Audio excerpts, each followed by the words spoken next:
We are delighted to have Paul Moorhouse and John Casmin with us today to discuss the work and legacy of Anthony Caro in conjunction with the exhibition Caro and North American Painters. In the exhibition, works by Caro from the 1960s and 70s are shown together with contemporaneous paintings by his friends and peers. American artists Helen Frankenthaler, Jules Olitsky, Kenneth Noland, and Larry Poons, as well as Canadian artist Jack Bush. This exhibition has been curated by Paul Moorhouse. And to briefly introduce our speakers, Paul Moorhouse is a revered art historian and curator.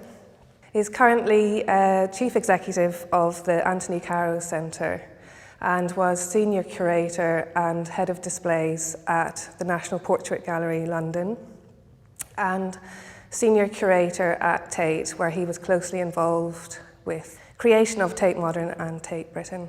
John Casmin, known as Kaz, is a distinguished art dealer, gallerist, and collector. He opened his legendary Casmin Limited Gallery in 1963 with an exhibition of target paintings by Kenneth Noland. He represented Helen Frankenthaler, Morris Lewis, Jules Olitsky, and Frank Stella. All were abstract, except for the young British David Hockney. He represented only one sculptor, Anthony Caro. Paul, Kaz, thank you so much for being here today. It's an absolute honour to have you. Let's start with that transformative year, 1959, when art critic Clement Greenberg famously advised Caro to give up all old habits, start over, and Caro subsequently went to America for the first time. What was it about Britain in the 1950s and the dawn of the 60s that compelled him to seek a radical new direction? 1959 was certainly an important year, perhaps for Britain, certainly for Tony Caro. The nation was changing. The atmosphere was moving towards a different direction. The country seemed to be in a different place. After a long time of austerity, after the war, things were starting to pick up. Famously, Harold Macmillan, the Prime Minister in 1957, said, "You've never had it so good." There was an air of optimism. I think the austerity of the 50s was starting to recede, and people were feeling that things were looking ahead. The future was in the air. And I think that was certainly on Tony Caro's mind. In 59, he invited Clement Greenberg, the celebrated, distinguished American critic, to come to his studio. And I think his motive for that was because he wanted to change. He was becoming dissatisfied with his work, his figurative work. He was very successful in it. He'd had a show in 1957. It had been described as a tour de force. So he was already a respected figurative sculptor, but he was also dissatisfied. Tony was forever somebody who was on the move, looking for the next thing. So he invited Clement Greenberg to come and see him in his studio, and Greenberg basically said, it's not up to the mark. He was quite disparaging about it. And the reasons for that, I think, are quite important to understand. Caro's work was rooted in depiction of the figure. It was, in a sense, what he felt was becoming illustrative. It was not a thing in itself. It was a picture of a person. He was trying to describe what it was like to be in a human body, but it was illustrative. Greenberg said, it's not good enough to paint pictures of things and to create three-dimensional representations of figures. Sculpture has got to be real. It's got to be immediate. It's got to be made out of the things that comprise sculpture. It's got to be the materials themselves. It's got to be a real thing. And that resonated with Caro, because he felt that the work too was becoming pretend. He said I was making a pretend person. So they left each other. Greenberg went away and Caro felt, I've got to change, but he didn't yet know how. And that only came when he went to America later that year in 1959, and that's the next part of the story. Kaz, you first visited Caro at his garden studio in Hampstead, London in 1961. Caro had been to America. He made his debut trip 2 years prior, and you were yet to make your first trip in '62. Yes. How exciting was it for you to see Caro's first abstract sculptures that day, and some in the making, when you knew that he was in very direct dialogue with the American abstract painters that you already so admired? As far as I remember, the first time I saw one of the new works that it made in steel was when I was with Allaway and David Gibbs, visiting all the studios of people that either were in the First Situation exhibition or a group show in England of very daring avant-garde work at the time. We at the New London Gallery, under the auspices of the Marlborough, had decided, with the help of Lawrence Allaway, to make a show of a second show of some of the people that were there then, and Tony, who hadn't been in the first group or anything to do with it, but Allaway had decided his work was at the cutting edge of what was going on in the art world in London. And I found it very exciting, actually. It was a day trip that I did with Gibbs and Allaway around several studios to visit Hoyland and all sorts of art. A very busy time. I couldn't resist this. I had this hanging about in the yard. It was lying among all the rest of the scrap, and I couldn't resist it. And so I stuck it up, and then away we went. All the rest got added onto it. But it didn't start like this. It started differently, and it was round the other way. This piece was up the end here, and there wasn't this in and so on, but essentially it all came from that one. That's the one that gave it birth.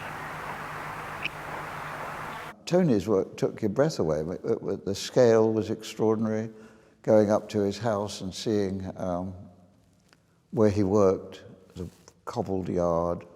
And I knew his work from the past. I went to the show in '57 at the Gimple Gallery, but you had to think again about sculpture altogether when you saw the work of Tony's. Later on, Midday was in the Battersea summer show in the park in London. Breathtaking. It was exhilarating, exciting. I mean, his work, it knocked you out, you know. It made you rethink about what sculpture could include. The range was suddenly enormous. Did you think it was sculpture? Well, it was made by a sculptor, so of course it was sculpture. Well, interestingly, when Tony first made sculptures like 24 Hours, he said, I didn't know what it was. Well, actually, I didn't have to confront 24 Hours with the decision. I mean, it was that one called The Horse, it was a given, and then Midday. Yeah. And one wasn't a complete innocent, you know. One had seen big Picasso sculptures, one had seen big things, you know. You'd seen a big Calder or anything. Yeah. But it was thrilling to be next, you know, to be next to it, made in England. It's easy to forget how radical and different the sculptures were. Yeah. You know, we're talking about I-beams and sheet steel and bolted together and welded and painted in bright colors.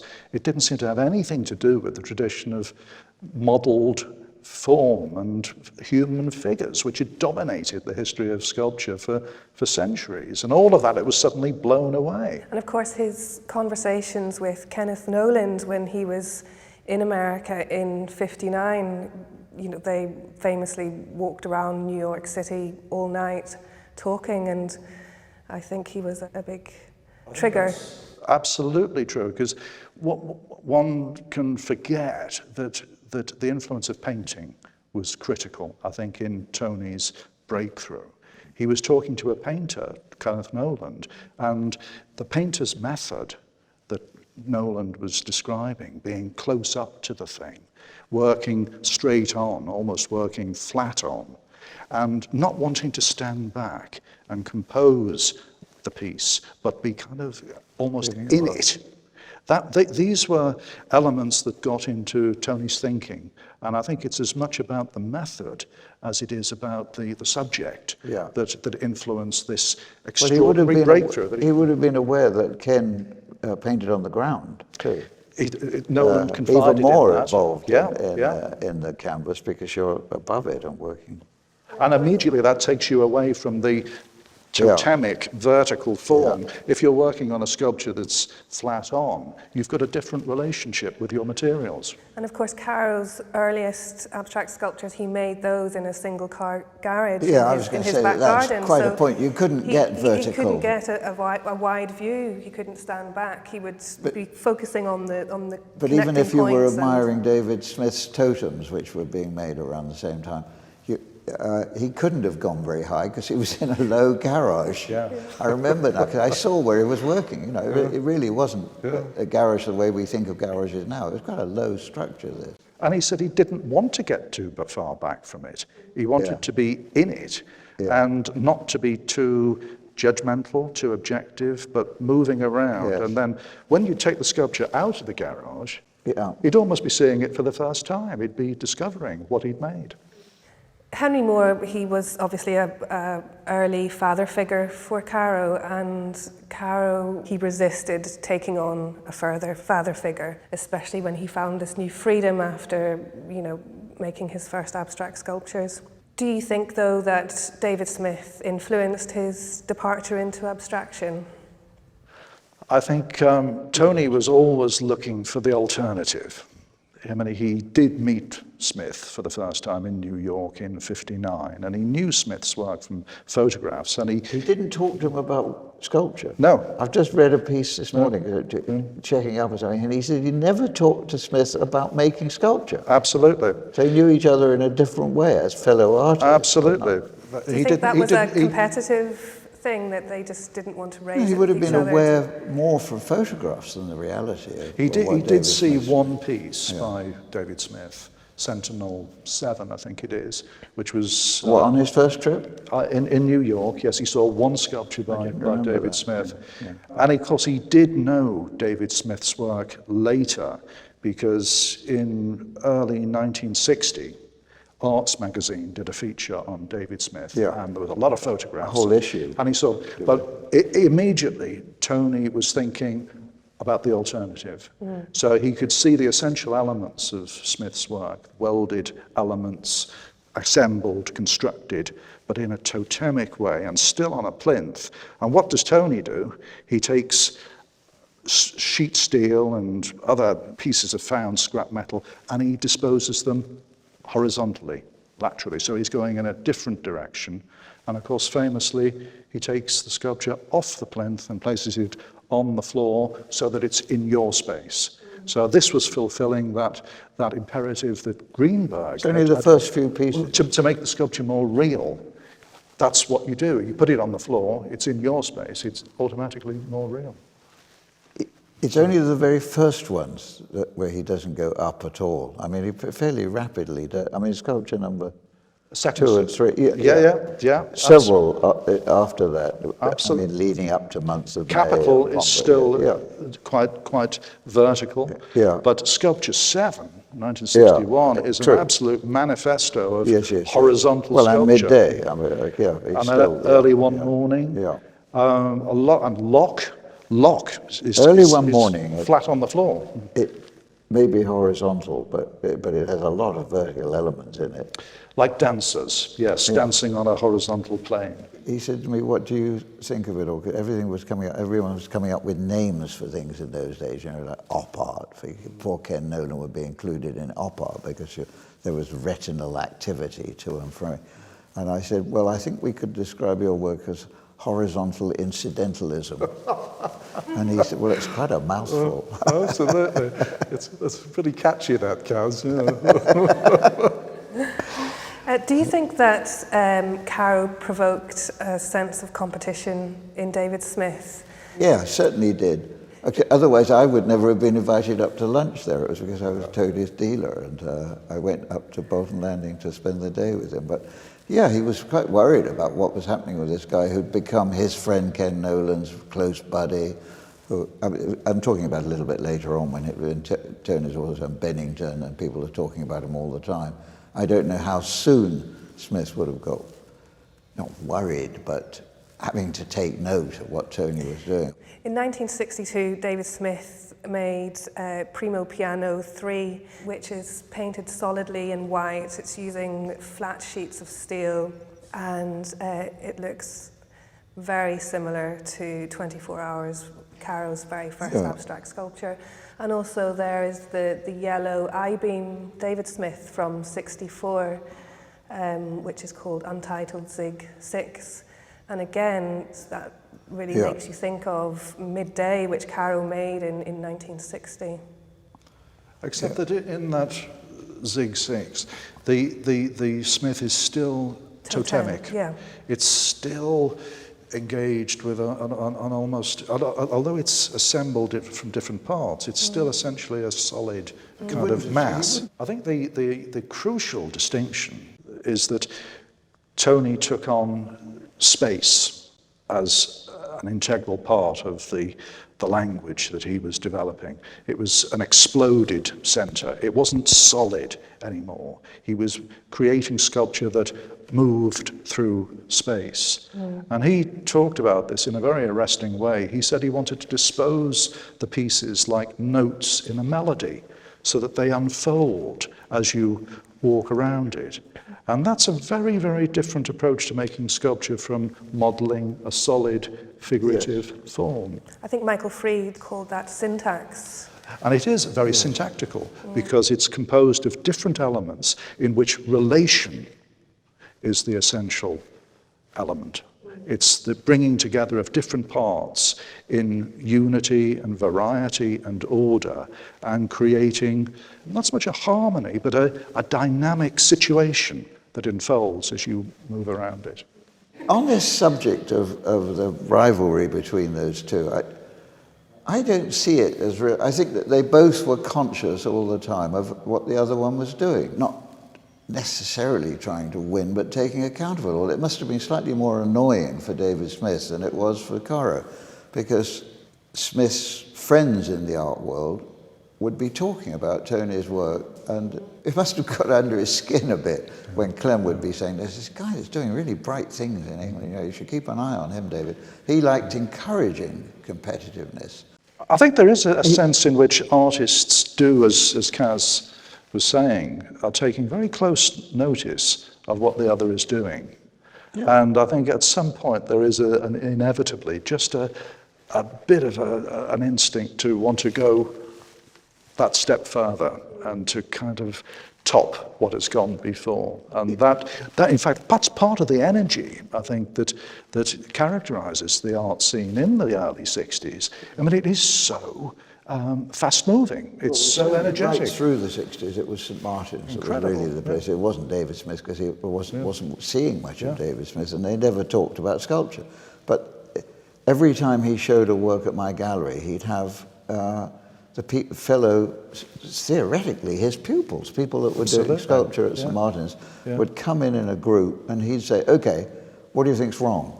Yeah. But at Bennington, when he was in that environment with Olitsky and Frankenthaler and Noland and Greenberg, of course, they were really criticizing each other's work. Yeah. They were saying, come on, what's wrong with it? How can we make it better? How can we get rid of all of this baggage, these received traditional ideas? How can we make it new? And that's, I think, behind that phrase I mentioned when Caro said, we were explorers. They wanted to make it new. They wanted to take sculpture where it had never been before. Yeah. So there's a real excitement going on. In the second room of the exhibition, we have Caro's first polychrome sculpture titled Sculpture 7 from 1961, and then Month of May from 1963. What function did colour play for Caro, and how can we relate that to the paintings in the exhibition? I don't think he liked the look of steel to start with. I mean, he was colouring it partly to get away from the brute aspect of an I-beam. There must be an element of that in it, you know, changing the nature of the material and making it, well, actually, to making it slightly more arty, aren't you? And he Don't you spoke think about that's... I do. Yeah, I think you're yeah. absolutely right. And he spoke about that. He said, I wanted to get away from all of that traditional stuff, patination.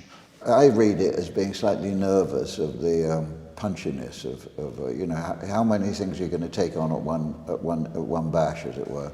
To use I-beams is already slightly against the rules. I mean, to disguise it a bit, in a sense, you're taming it a bit. Yeah. And later on, he accepts everything. I mean, he accepts patination, and he accepts also the rawness of the material. Yeah. I think there's something else as well, which is that we mustn't forget what he's making sculpture out of. It's wreckage. It's scrap steel. Yeah. It's bits and pieces of detritus. Yeah. And when you assemble them, the risk you're always facing is that it will just look like a chaotic assemblage of things. But what happens, and Tony did it brilliantly, when you paint it, it does bring it all together. It makes it one thing. It gives it an identity. And the most important thing, I think, that characterizes that identity is what he called its mood. He always wanted the sculpture to be not only syntactical, but expressive. He wanted it to convey a feeling. And so a lot of thought went into what color to paint the sculpture, because he wanted it to convey a particular mood. With that sculpture, he really takes a big step forward. The other preceding sculptures had tended to be one color, but Month of May is a really polychromatic sculpture. It's lots of different Yeah, but colors. he never makes another one, does he? He never ever follows the line that Month of May seems to be pointing it's it. a real one-off. And It's got wonderful ideas in the way the curved pipes dance around, but I think it doesn't get followed up. It's not used. I think it's because it's incredibly complex. You know, bringing all of those different colors together, and you kind of risk a kind of dissonance. It's quite difficult to hold all of it together. It is such a changing sculpture. When you go into Gallery 2, you depart the colour of the 60s and the horizontality of the 60s, and we enter into the raw steel and verticality of Caro's 70s. So in there we have two of his sculptures from the Flats series, and they are absolutely vertical. You see the scarring of the steel from where it was formed, and what made Caro make that change from colour and disguising the raw material to going into... Making those big vertical, great sheets of metal, as far as I can remember, comes from his visit to Italy, where I'd asked him to make a show for my friend Beatrice Monti in her gallery Ariete. And when he went to Italy, I think it was strongly in his mind that it's there that David Smith had had his encounter with big industrial sheets of metal and started making work that became the Voltri works. He must have been thinking of that, because he asked for Beatrice to arrange, which he did, for him to be able to go to an Italian steel manufacturing outfit, and he became excited by the sort of tail ends of sheet steel where the ends are still bedraggled and unstraight and rather sexy. And he made a group of works there called Verdugio works. And after that, he'd fallen in love with the big, using the big sheets vertically seemed a good idea. And he really made most of those other works in the Flats in the Canadian borderland, didn't he? I never showed any of them because they weren't. There weren't any in London. They were either in Italy or in Canada and America. I think Tony's relationship with painting again sheds some light on the way his sculpture developed. Yeah. With Month of May, I think he is involving himself with painterly issues. The abstract expressionist generation famously developed a form of painting which was described as painterly. In other words, all of the pictorial elements tended to be frayed and mingled and enmeshed and substantial.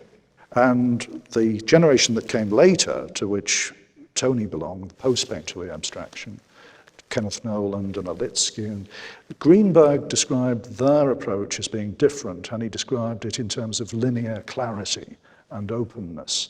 And I think there is something of that in Month of May. There is a clarity, there's an openness, there's a precision almost. It feels very clean and fresh, very, very different from the kind of surface that you would find in an abstract expressionist painting, for example, by Pollock or Newman, for example, where it's much more substantial. Tony was always changing, though, and in 1970, he changed again. And he wanted to renew his work, I think.